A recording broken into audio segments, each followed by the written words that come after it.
Oh, shout out to my boy Trap Geek. First and foremost, nigga. Shout out to my boy Trap Geek. He's dropping bangers, man. He's dropping bangers. I need to speak to you, bro, because you need to find a way to get some sponsorships. Plug me in. Type stuff. Anyway, the Bronx burning RICO for the driller. So, it's like 2 to 3 rappamentaries. Ooh, nah. I should have never gave them that. But the guys that be having documentary-based videos, Trap Lil Ross, the Trap Geeks, and it's inside a hotspot. He hit a miss, but that's my guy. That's my guy, right? Cool. It's one of them 3. They submit the shit. Like, we ain't seen everybody's. But like, when them niggas drop, it's official. They come with shit that nobody got. Trap Geek came with some documents for Orlando stuff that nobody to this day nobody saw. I know y'all been asking me about that King Von when it's like 4 hours long. It's long. I got y'all boys. But right. Jeez. Anyway, let's go and get into it. He sent me some videos, and it is alarming. At one time, the Bronx was a thriving community. That started to change. We y'all niggas out, bro. We y'all Lori Law niggas out. Y'all niggas pissing on my son, Goon Ward. Nigga, y'all niggas is fucking. You did somebody who died. His name was Rara. Yeah. Before he died, 2 days before he died, he said, "I'm gonna kill you when I see you." Look how that worked. These individuals want to get credit for the harm that they're doing. The gangs are accused of operating out of public housing and often stalk their enemies in broad daylight. Why y'all running out of Dolly? Why you running? Why y'all running? We are allowing music, displaying of guns, violence. We're allowing it to stay on these sites. Alright, what is up, everybody? We gonna talk about New York drill. Probably one of the wildest scenes in rap, period. 7 years ago, there was a huge explosion with Brooklyn drill. Then the feds started doing gang sweeps, taking everybody down one by one. It got so crazy. There was a huge explosion with Brooklyn. I'm gonna switch it up right quick. I want y'all to drill. Then the feds started doing gang sweeps. That's Bobby Smurder and them. Taking everybody down. Oh yeah, this the Woos versus the Chos. I remember this. One by one. 900. I don't remember these guys. Got so crazy. You got happening in Times Square involving established rappers. This week's gunfire in Times Square, police have made an arrest. 20-year-old Kumina Elijah of Brooklyn. Since 2017, the NYPD has used facial recognition technology, or FRT, in 22,000 cases. Because there's so many cameras in New York, the internet gets their hands on the footage of their favorite rappers involved in shootouts and moving traffic, stabbings, beatings near delis. I mean, some of the songs that were going viral. Every other line was someone smoking on someone's dead ops. Crews would boast about those same crimes and put them in music videos like they were Easter eggs. You had the city's mayor, Eric Adams, coming out in a press conference wanting to ban drill music, even expanding and investing into different departments that tracks everybody's pages online. Much of that work is done here at the NYPD's. New York is getting deep with it, but every police station been on that social media stuff. It's just they was investigators. They wasn't paid just to look at Instagram. But wow. Real-time crime center. They're bragging about even though your shit private don't mean your shit get looked at either. what they're doing. Social media has proven to be an invaluable tool. A few years ago, the Bronx took over. Maybe one of the sickest boroughs in the city. The society in the Bronx is horrible. Rappers from the Bronx to stop using the music to encourage shootings. I remember in the 90s, kids were throwing fridges off the roofs of the River Park Tower projects in the Bronx. And now the kids from RPT are getting indicted by the dozens on federal racketeering and gang conspiracy charges. Niggas don't care about me, my heart, only been like 3 months, niggas really forgot about me already, With the government trying to pin them for everything from murder all the way to animal cruelty. Talking about one of the most infamous drill voices in the scene, D-Thang, who was talking shit to a pigeon on an Instagram live stream with his boys, then shooting it dead for 100 viewers. Your little mate's right here. Dawg, wait. We about to drill out. You gonna pick him up? I can't look. See, everything in New York was getting done for clout, followers, and numbers. With shootings spiking from 200 all the way to 500 last year. It's all young kids, aged 13 and 15, maneuvering the back alleys and the looping hills in the Bronx, using scooters to carry out hits in broad day. This gang conducted wolf pack-like searches throughout the investigation. Now, we're getting into all this, but first, check out my song of the day. This is my guy Millie's. Let's go. I'm trying to send someone to urgent before they make me a patient. See, I fuck with Millie, so I'm gonna let her ride. But any other nigga would have been...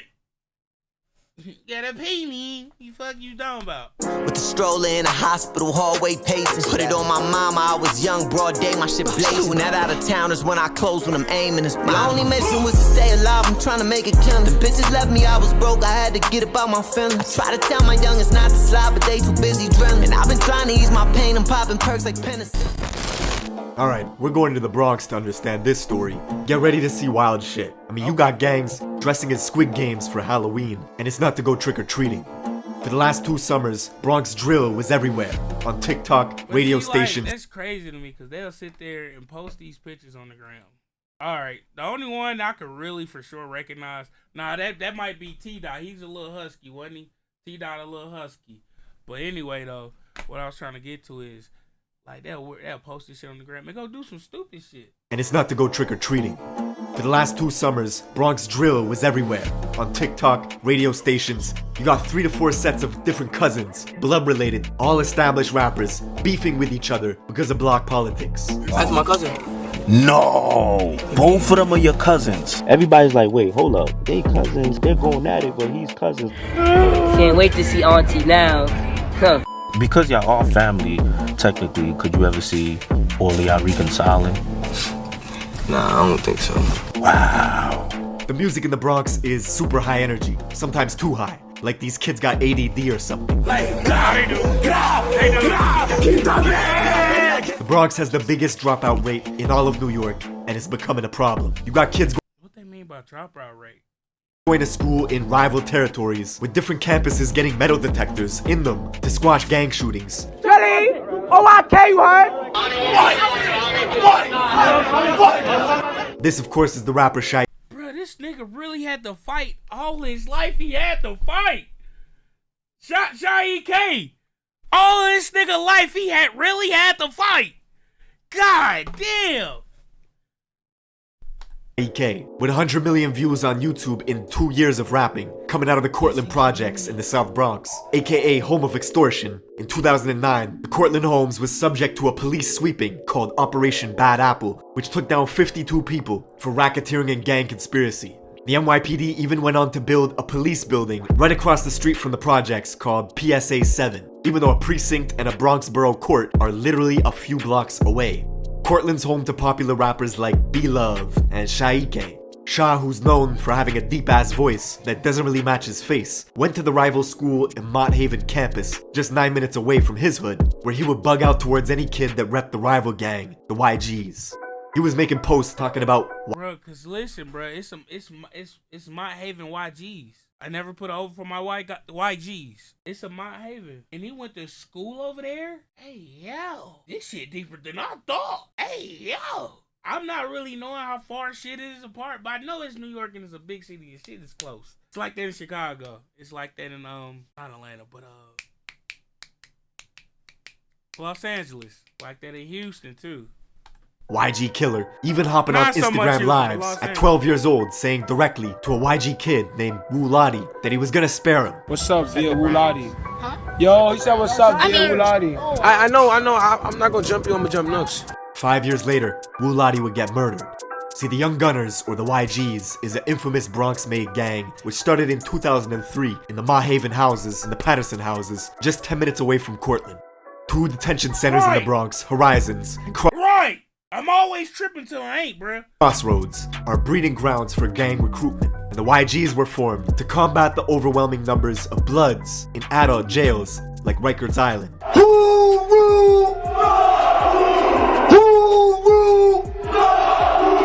At one point, the YGs had dozens and dozens of different sets all banging under its umbrella, with all sorts of different hoods spread out throughout the Bronx, forcing other blocks around them to create their own gangs in response to combat the YGs. You can even see this in the classic South Bronx joint, Shot Caller from French Montana. In the video, French is surrounded by YGs, and here you can see the leader, Drew Hef, who was killed a few years later at Club Tropicana, beaten on the head with the glass base of a hookah pipe. And when the glass shattered, his ops used a metal rod inside the hookah to continue pounding his head, leaving Drew Hef drenched in blood. He died in a coma a week later. The youngsters who oppose YGs often cite this event to antagonize them.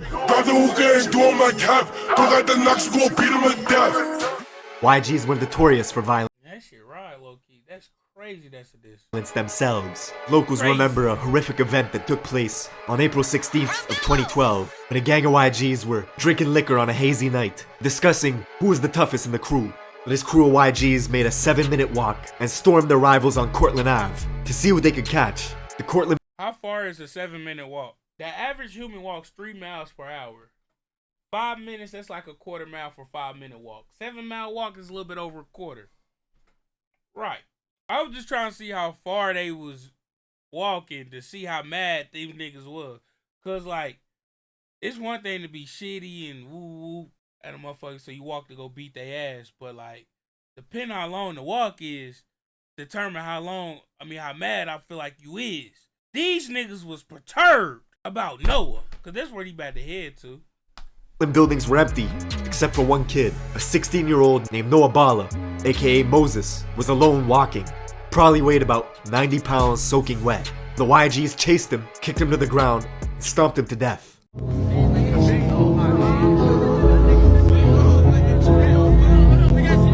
Kids from the Cortlandt projects hold Noah's name in high regard. Be Love, whose hit song, If You Know You Know, got 16 million views when it was released 2 years ago. He actually confronted the brother of a YG's member that killed Noah outside in front of the Metro Court as this guy was waiting to be tried for a different murder of another Cortlandt youth named Yellow. Come across the street. I came to court with it. Nah, last time you throw that up one more time. What the fuck you talking about? What you talking about, pussy? Come across the street. The Bronx is so crazy. Dude, he ain't throw it up again though. Damn, Be Love hoeing shit out there? That's crazy. will get active in the courts, outside the courts, in front of police. They don't care.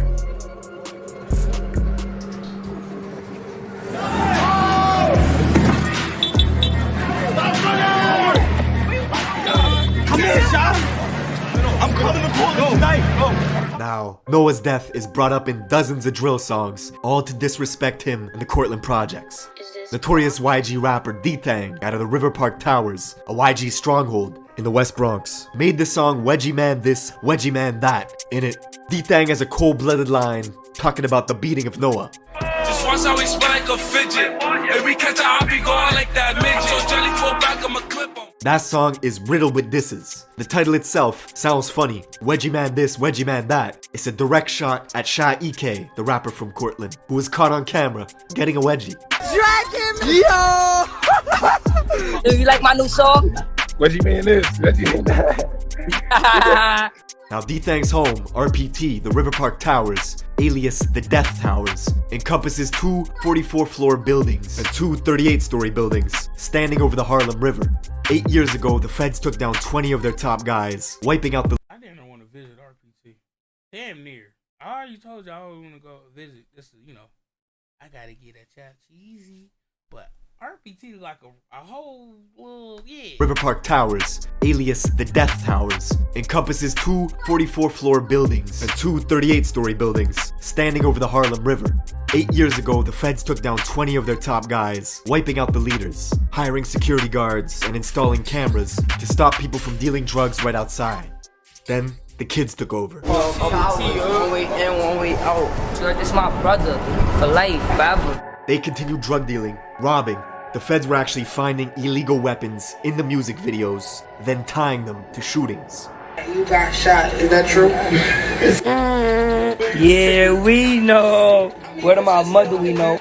New York has always had very strict gun laws. People wanted to know how these kids were getting their hands on weapons. Ghost guns, these untraceable firearms made from parts you could purchase online. It's been wrecking havoc in the city. If you're a child, if you're a convicted felon, you can go online and purchase these parts, get the parts, construct a firearm. Serial numbers, untraceable, no background check, nothing. That is a problem. The whole of 2021 was crazy. As the feds were tuning into Instagram lives, you could see stuff like rapper D-Thang with his own cousin, K-Flock, flashing out on each other for a live audience. Yeah, Muddy, don't do that, Muddy. Don't do that, Muddy. If I see Stunner, you know I'ma whack him. Fuck that. No, I'ma clash him. You saw my energy last time I saw you, Stunner. K-Flock is literally D-Thang's blood cousin, coming from the famous Little Italy part of Central Bronx, near the 48th precinct. K-Flock's own mom pretended in an interview not even to know who D-Thang was. Him and D-Thang are cousins. I don't even know who that thing is. I'm the mom and I'm confirming it. That's nowhere near related to me at all.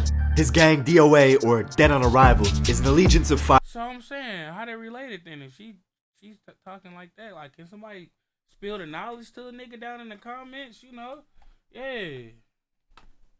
Blocks, all of which are surrounded by YGs and Drillies, a vicious gang of bloods that also oppose K-Flock and his gang DOA.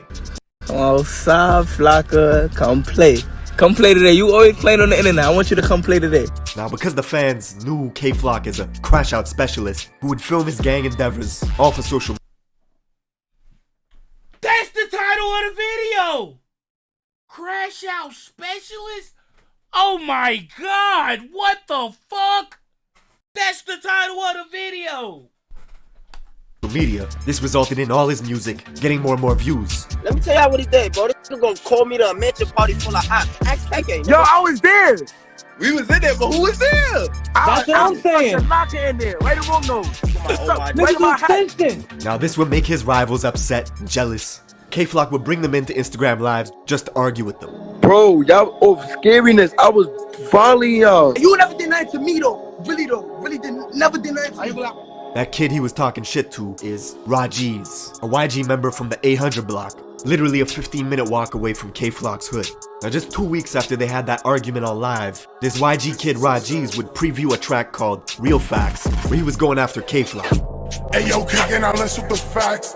Anytime that they throw out through backs, he blew you a K, you ain't smoking on Mac.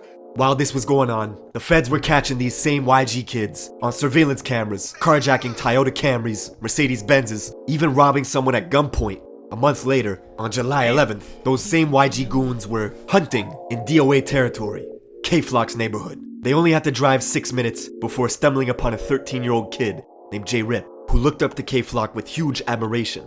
One kid hopped out of a black Honda Accord that had 3 orange racing stripes on its hood. The kid aimed his pistol, unloading into J-Rip, who stumbled into this cafe, Angels, bled out, and died in front of customers. The same cafe, Angels, where K-Flock and Shaike were hanging out on a live stream a few months ago, right across the street from K-Flock's apartment. Word to the God.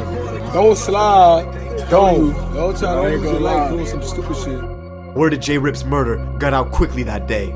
The kid Rajiz, who was on live with Flock a few months prior, was now on social media mocking J-Rip's death. 7 hours later, Jay's friends went off to retaliate. They found Rajiz in a private Uber. On the phone, 2 shooters on a scooter pulled up next to him, opened fire through the window, hitting him in the head and torso, killing Ra instantly. And all this happened in Mount Hope, a mile out from J-Rip's murder scene earlier that day. Ra's family learned about his death from a friend who was on the phone with him at the moment he was killed. Revenge does not heal losing loved ones, but Flock's fame was exponentially growing. He got an offer for his very first show, upstate in Poughkeepsie, 2 hours out of New York City, where locals targeted him right away. 5 people were found shot, 1 stabbed, right outside the club Revel 32, as security at the venue scrambled, turning his tour bus into a makeshift ambulance, transporting victims to the hospital. The tour bus got shot up as well, because the people that were doing the shooting thought the K-Flock was inside it. Most of these victims were occupants of a private bus that had been identified as being in multiple locations here in the city of Poughkeepsie. But he managed to escape unharmed. The next day, K-Flock would pop out at Rolling Loud, New York for a surprise performance. With the surprise performance, the next stars in New York, K-Flock and B-Love. But he got into a brawl with another Bronx artist as their entourages clashed, thus banning Flock from the festival for life. But all this beefing just boosted his profile. That same night, he would drop the song Being Honest with G Herbo, which now has 25 million views on YouTube. It was like K-Flock was on top of the world, but he was still doing drills. 6 days later, he was in a rental. Bruh, every time I revisit this story about K-Flock, it's just like, bruh really was living like that. Bruh was really like, what? Opportunity of a lifetime, may I add. He still might get out of the shit he in now, but let's just speak on right now. But opportunity of a fucking lifetime, bro. And it just got, but like the shit he pissed it away for, in my opinion, I feel like, because he had to do what he had to do. But like the other shit he was doing was just, and no telling if that little situation ain't happened, what else would have transpired down the way of right. But hell yeah, every time I think about it, I'm like, bro, sheesh. Car with his boys, driving to his cousin D-Thang's building, the River Park Towers, spotting an op, shooting them on the Roberto Clemente Bridge. You'd think it would stop there, but no. The next week, undercovers pull K-Flock over in Yonkers, finding a gun in his sock, which if you know New York laws, carries a 3 to 5 year sentence. The very next day, he was bragging about buying a new gun. You're thinking this might stop, and it will. Getting close to Christmas, on December 16th, 2021, K-Flock walked past the barber shop in Harlem early in the morning, had a standoff with this man, pulled a pistol out, and shot him dead. The rapper in the city with the most buzz, caught on surveillance video, wearing designer clothing from head to toe, shooting a rival. And the shoes he's wearing in surveillance video that day are the same unreleased Jordans he was showing off for social media just a few days before. The craziest part is the guy Flock's booked for killing comes from a set in Harlem that have the same enemies that K-Flock has. Geographically, they have the same rivals. They both beef with YGs and Drillies. Flock began beefing with this set in Harlem called the OIs because one of their rappers, E-Dot Baby, was seen at a party smoking on Instagram Live with some YGs. Yo, this shit, why do this shit got 300 views? So Flock turned on them, gathered his posse, and made one of the coldest Bronx drill songs yet, called Brotherly Love, riddled with disses towards this Harlem set, the OIs. I catch a yeah, funny gon' knock off his hoe. Niggas talking fuck he wanna do. He chill with them op niggas too. Whatever they throw up, I'm dropping it too. Shy EK, the rapper from Cortland, would side with E-Dot Baby, so in turn, he would start beefing with Flock, and Flock would start beefing with him. Both of them releasing diss tracks, with Flock saying he was smoking on Shy EK's dead father. Free Flock. All y'all niggas music's doing bad now. Y'all need him, but free him, cause you know what we gonna do. He gonna be the 5th dead DOA member. Interestingly, just minutes before Flock pulled the trigger at that barber shop, killing the man, he had logged onto FaceTime to talk directly to his rivals, brandishing his gun. And he was filming at the exact same stoops where E-Dot Baby, the rapper from Harlem, had filmed a music video 1 year prior called Ready for War. Slowly, one by one, the Bronx was following the Brooklyn scene, with all their rappers getting wiped out by police indictments. 5 months later, the Drillies would get taken down in a massive RICO case, booking 20 people for murder, conspiracy, racketeering, and gang activity. Not even a month later, D-Thang, along with 22 of his guys from RPT, would get swept up as well. Then if you thought the scene wasn't toxic enough, that nigga got fat. 6 months later, the young rapper from Harlem, E-Dot Baby, would commit suicide, which has fans still wondering to this day why that happened. Fast forward to this year, February 2023, and K-Flock, who was already sitting in prison for murder, would be one of 7 DOA members named in a federal indictment spanning from 2017 all the way to 2023. This is the New York drill scene in a nutshell. Every few years, a scene pops off from one of the boroughs, rappers make a huge wave, and then it all comes crashing down. That's it for this video. Thank you for watching, and I will see you in the next one. Come crashing down quick too. Like it's just man, and then we gotta wait another 2 to 3 years. Then same shit. This one's kind of quicker than usual though, cause like just peep how I'm looking at the shit. We went from Bobby went down quick. We waited like a cool look, cause we still had like here and there, but it wasn't a wave. It was just regular motherfuckers in particular popping off. And then we pop off to the Pop Smoke shit. Boom, shit happened Pop Smoke. But as that was going on, them niggas in Bronx was working on their shit. We kind of fled to that. Now that shit's like, you know, we got niggas, heavy hitters still outside, like Shy G's, B Love, Dougie B. But we know who the ones was.